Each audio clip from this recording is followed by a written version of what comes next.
Hey everybody, welcome to Down Home Backyard Gardening. Let's talk about the new 2023 USDA plant hardiness maps that just were released about 2 weeks ago, and whether or not it's actually important.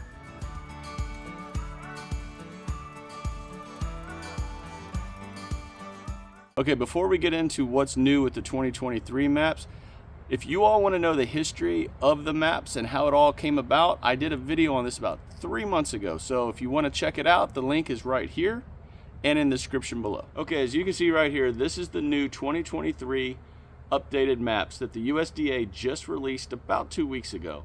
And for the most part, what is new is that the majority of the country has been moved up a half zone. Now, what does a half zone mean? Well, I used to be in zone 9A here north of Houston.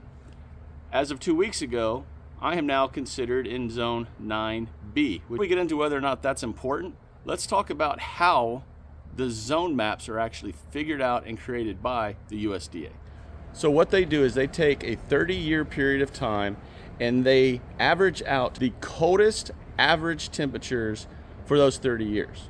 Now, why is that important from the last map that was released in 2012 to this map that was just released here 2 weeks ago? Why this is important is because in 1985 and 1989 were the coldest recorded temperatures on average here in the United States during that time frame.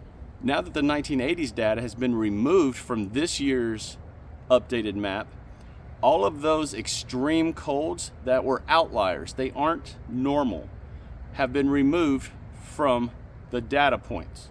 What they do is they take 30 data points and they average them all out and figure out where you are per the hardiness zones for your area. Why are hardiness zones important? Well, they're important because you as a gardener want to know what zone you're in for your perennial plants, because hardiness zones are really for us to figure out what perennial plants we can grow in our area. Annuals are annuals. You grow them once a year, they go away. But a perennial will keep coming back and coming back and coming back. As a gardener, why is this important? It lets you know what vegetables you can grow during what part of the year in the area that you live, which are your zones. So the data that was just released has basically bumped the majority of the country up half a zone. Some areas an entire zone. But is it accurate? Using the word accurate is probably incorrect. I should probably have said, is it the average? And the average temperatures really haven't changed that much over the last 30 years. If you take out the outliers that were basically the 1980s and you stick with the last 30 years, I don't think, honestly, that we really should have been bumped. The more that I think about this, the more I'm convinced that the zones that we are in right now that have just been released are actually the zones we should have probably always been in, because it took out the outlier super cold from the 1980s out of the equation. So me being here in 9B now is probably where I should have always been. But does this really matter? Like, does it matter if you're in a zone 9A or a 9B or a 7A or a 7B? Well, the way I think on this subject is really simple. What are your average temperatures where you live?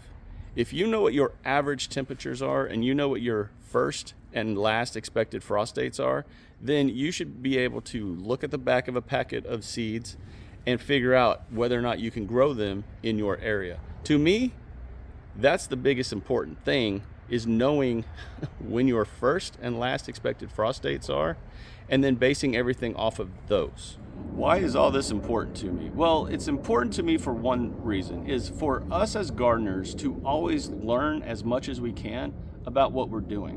Whether you're a woodworker, a welder, an auto mechanic, a gardener, whatever your hobby is, a baker, whatever your hobby is, you should always want to try to learn as much as you can about that hobby, so you're always going to be better informed and better prepared for what you're doing. And to me, learning about this kind of stuff, that's not all glamorous, it's not, picking the biggest tomato, but it's so important because you're learning all the other stuff that goes with gardening, which is, you have to know when and what you can plant in your area.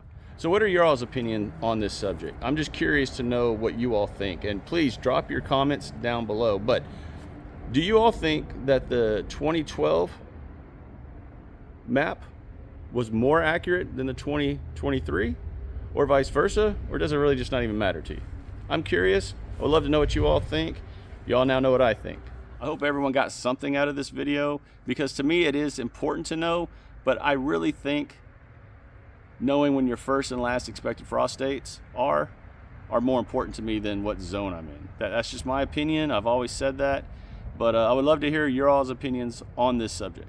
Everyone, that's the video. I hope you all enjoyed it. I hope you got something out of it. If you did, share the video, like the video. If you have not subscribed to this channel, please consider doing so. I would love to have you all join us on this journey of gardening together. Until next time, everyone, take care, God bless, and I'll talk to y'all again real soon.